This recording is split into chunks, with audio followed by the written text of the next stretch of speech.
আসসালামু আলাইকুম। হাসান খালেদ, সভাপতি, বাংলাদেশ তৃণমূল পার্টি, আপনাদের সাথে। দর্শক শ্রোতা, আজকে আপনাদের সাথে কথা বলবো দেশের একটা বৃহৎ রাজনৈতিক দল তার শীর্ষ নেতা সম্পর্কে দু একটা কথা না বললেই হয় না।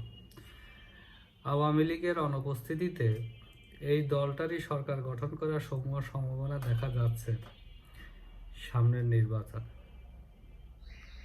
তো এখন এই নেতা যদি মঞ্চে দাঁড়িয়ে বলে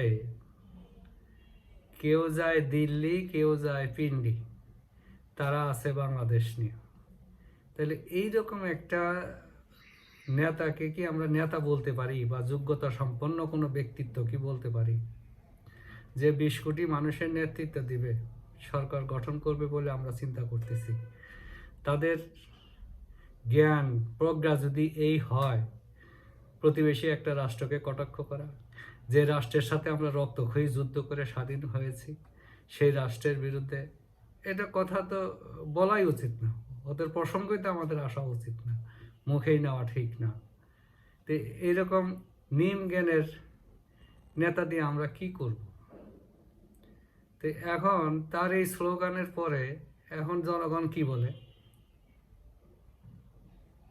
জনগণ বলতেছে যে ঠিকই আছে, কেউ যায় দিল্লি, কেউ যায় পিন্ডি, আবার কেউ যায় লন্ডনে, লন্ডনই হয়, হয় লন্ডনই, কেউ যায় লন্ডনে গিয়ে হয় লন্ডনই।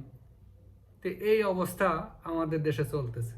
তা আমাদের স্বকীয়তাটা কোথায়, আমাদের ব্যক্তিত্বটা কোথায়, আমাদের প্রজ্ঞাটা কোথায়, আমাদের শিক্ষাটা কোথায়? আমরা তো সব ধ্বংস করে ফেলতেছি, একেবারেই তো সব ধ্বংস। আমরা কিভাবে সামনের দিকে আগাবো এই সমস্ত নেতাদেরকে নিয়ে? তো কাজেই এগুলো কথাবার্তা মনিটরিং করা দরকার। যে কথা বলতে জানে না তাকে যদি পাবলিকের সামনে দাঁড় করিয়ে দেওয়া হয়, তাহলে সমর্থন দ্রুত কমতে থাকবে, দ্রুত কমতে থাকবে। আর এই দলটা যদি সমর্থন হারায়, তাহলে বুঝতেই পারছেন 1971 সালে যারা স্বাধীনতা মহান মুক্তিযুদ্ধে বিরোধিতা করছিল, নৃশংস হত্যাযজ্ঞ চালিয়েছে, তারাই মসনদে চলে আসবে, আর তো কোনো উপায় নেই।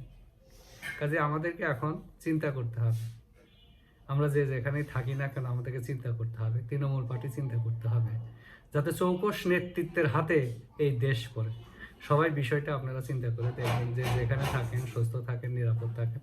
ধন্যবাদ সবাইকে।